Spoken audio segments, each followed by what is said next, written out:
ಕರ್ನಾಟಕ ರಾಜ್ಯದಲ್ಲಿ ನೂತನ ಸಚಿವ ಸಂಪುಟ ರಚನೆಯಾಗಿರುವುದನ್ನು ಕರ್ನಾಟಕ ರಾಜ್ಯ ದಲಿತ ಸಂಘರ್ಷ ಸಮಿತಿಯ ಸಂಚಾಲಕ ಶ್ಯಾಮರಾವ್ ಖಟ್ಗೆ ಸ್ವಾಗತಿಸಿದ್ದು, ಆರ್.ಬಿ. ತಿಮ್ಮಾಪುರ್ ಅವರಿಗೆ ಸಚಿವ ಸ್ಥಾನ ನೀಡಬೇಕು ಎಂದು ಒತ್ತಾಯಿಸಿದ್ದಾರೆ. ರಾಜ್ಯದಲ್ಲಿ 5 ಮಂದಿ ದಲಿತರಿಗೆ ಸಚಿವ ಸ್ಥಾನ ನೀಡಿರುವುದು ಸ್ವಾಗತಾರ್ಹ. ಆದರೆ ಉತ್ತರ ಕರ್ನಾಟಕದ ಪ್ರಬಲ ದಲಿತ ನಾಯಕ ಹಾಗೂ ಮಾಜಿ ಸಚಿವ ಆರ್.ಬಿ. ತಿಮ್ಮಾಪುರ್ ಅವರನ್ನು ಸಚಿವ ಸಂಪುಟದಲ್ಲಿ ಕಡೆಗಣಿಸಿರುವುದು ನೋವಿನ ಸಂಗತಿ ಎಂದು ಶ್ಯಾಮರಾವ್ ಖಟ್ಗೆ ಹೇಳಿದ್ದಾರೆ. ಈ ಕುರಿತು ಬಾಗಲಕೋಟೆ ಜಿಲ್ಲೆಯ ಜಮಖಂಡಿಯಲ್ಲಿ ಮಾತನಾಡಿರುವ ಅವರು, ಆರ್.ಬಿ. ತಿಮ್ಮಾಪುರ್ ಅವರು ಹಲವು ಬಾರಿ ಸಚಿವರಾಗಿ ಸೇವೆ ಸಲ್ಲಿಸಿದ್ದು ಉತ್ತರ ಕರ್ನಾಟಕದ ಅಭಿವೃದ್ಧಿಗೆ ಮಹತ್ವದ ಕೊಡುಗೆ ನೀಡಿದ್ದಾರೆ. ಉತ್ತರ ಕರ್ನಾಟಕದಲ್ಲಿ ದಲಿತರ ಮೇಲೆ ದೌರ್ಜನ್ಯ, ಕೊಲೆ ಸೇರಿದಂತೆ ಗಂಭೀರ ಘಟನೆಗಳು ನಡೆದಾಗ ಸಮುದಾಯದ ಸಮಸ್ಯೆಗಳಿಗೆ ಸರ್ಕಾರದ ಮಟ್ಟದಲ್ಲಿ ಧ್ವನಿಯಾಗಲು ಈ ಭಾಗದ ದಲಿತ ಸಚಿವರ ಅಗತ್ಯವಿದೆ ಎಂದು ಅವರು ಹೇಳಿದ್ದು, ಸಚಿವ ಸ್ಥಾನವನ್ನ ಆರ್.ಬಿ. ತಿಮ್ಮಾಪುರ್ ಅವರಿಗೆ ನೀಡಬೇಕು ಎಂದು ಅವರು ಒತ್ತಾಯಿಸಿದ್ದಾರೆ. ಇನ್ನು ಈ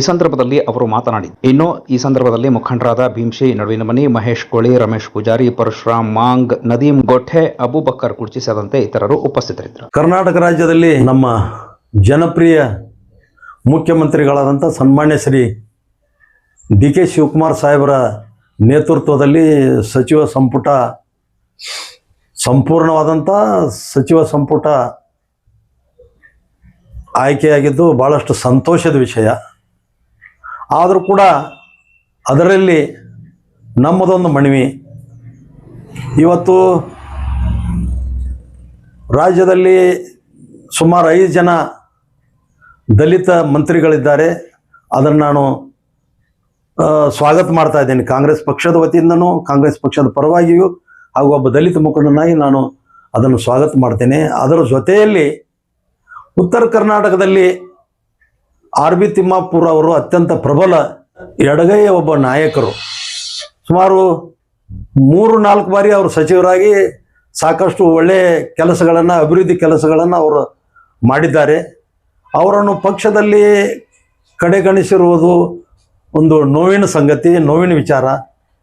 ಯಾಕಂದ್ರೆ ತಿಮ್ಮಾಪುರ್ ಅವರು ಯಾವುದೇ ದಲಿತ ಕುಟುಂಬದಲ್ಲಿ, ಎಡಗೈ ಕುಟುಂಬದಲ್ಲಿ ಹುಟ್ಟಿ ಬಂದವರಾಗಿ ಅವರು ಯಾವುದೇ ಎಸೆಯಲ್ಲಿರ್ತಕ್ಕಂಥ 100 ಜಾತಿಗಳಲ್ಲಿ ಅವರು ಯಾವುದೇ ಥರದ ಭೇದ ಭಾವವನ್ನು ಅವರು ಮಾಡಿಲ್ಲ. ಎಲ್ಲ ಒಂದೇ ಕುಟುಂಬದವರು ಅನ್ನೋ ರೀತಿಯಲ್ಲಿ ಅವರೆಲ್ಲ ಇವತ್ತು ನಡೆದುಕೊಂಡು ಬಂದಿದ್ದಾರೆ. ಅಂಥ ಒಬ್ಬ ಪ್ರಬಲ ನಾಯಕನಿಗೆ ಈ ಸಚಿವ ಸ್ಥಾನ ಸಿಗಬೇಕಾಗಿತ್ತು ಅನ್ನತಕ್ಕಂಥ ಒಂದು ನೋವು ನಮ್ಮೆಲ್ಲ ದಲಿತರಲ್ಲಿದೆ. ಈ ಉತ್ತರ ಕರ್ನಾಟಕದಲ್ಲಿ ಏನಾದರೂ ಈ ರಾಯಚೂರದಲ್ಲಿ ಆದಂಥ ಸರಣಿ ಕೊಲೆಗಳ ಇಂಥ ಸಂದರ್ಭ ಘಟನೆಗಳು ಸಂಭವಿಸಿದಾಗ ನಮಗೆ ಕೇಳಕ್ಕೆ ಒಬ್ಬರಾದರೂ ಸಚಿವರು ಉತ್ತರ ಕರ್ನಾಟಕದವರು ನಮಗೆ ಸಿಗ್ತಾ ಇದ್ರು. ಇವತ್ತು ದಲಿತ ಮಂತ್ರಿಗಳಲ್ಲಿ ನೀವು ತಿಮ್ಮಾಪುರ್ ಅವ್ರಿಗೆ ಆದರೂ ಮಾಡಬೇಕಾಗಿತ್ತು, ಇಲ್ಲ ಪ್ರಸಾದ್ ಅಬ್ಬಯ್ಯ ಅವರಿಗೆ ಮಾಡಬೇಕಾಗಿತ್ತು, ಅವ್ರಿಗಾದರೂ ಮಾಡಬೇಕಾಗಿತ್ತು. ಇವತ್ತು ನಿಜವಾಗಿಯೂ ನಾವು ಉತ್ತರ ಕರ್ನಾಟಕದಾಗ ನಮಗೆ ಏನಾದರೂ ಅನ್ಯಾಯ ಆದ್ರೆ ದಲಿತರಿಗೆ ನಾವು ಯಾರನ್ನ ಕೇಳಬೇಕನ್ನತಕ್ಕಂಥ ಪ್ರಶ್ನೆ ಇವತ್ತು ನಮ್ಮ ಸಮುದಾಯದೊಳಗೆ, ದಲಿತ ಜನಾಂಗದೊಳಗೆ ಈ ಪ್ರಶ್ನೆ ಉದ್ಭವಿಸದ.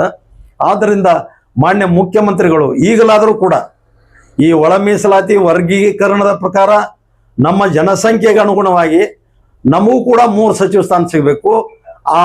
ಅದರ ಪ್ರಕಾರ ಮಾನ್ಯ ಆರ್.ಬಿ. ತಿಮ್ಮಾಪುರ್ ಅವರಿಗೆ ಸಚಿವ ಸ್ಥಾನವನ್ನು ಕೊಟ್ಟು ಉತ್ತರ ಕರ್ನಾಟಕದ ಅಭಿವೃದ್ಧಿಗೆ ಅವಕಾಶ ಮಾಡಿಕೊಡ್ಬೇಕೆಂದು ನಾನು ದಲಿತ ಸಂಘರ್ಷ ಸಮಿತಿಯ ಪರವಾಗಿಯೂ ಹಾಗೂ ಕಾಂಗ್ರೆಸ್ ಪಕ್ಷದ ಪರವಾಗಿಯೂ ನಾನು ಮಾನ್ಯ ಮುಖ್ಯಮಂತ್ರಿಗಳಲ್ಲಿ ಮನವಿ ಮಾಡಿಕೊಳ್ತಾ ಇದ್ದೇನೆ.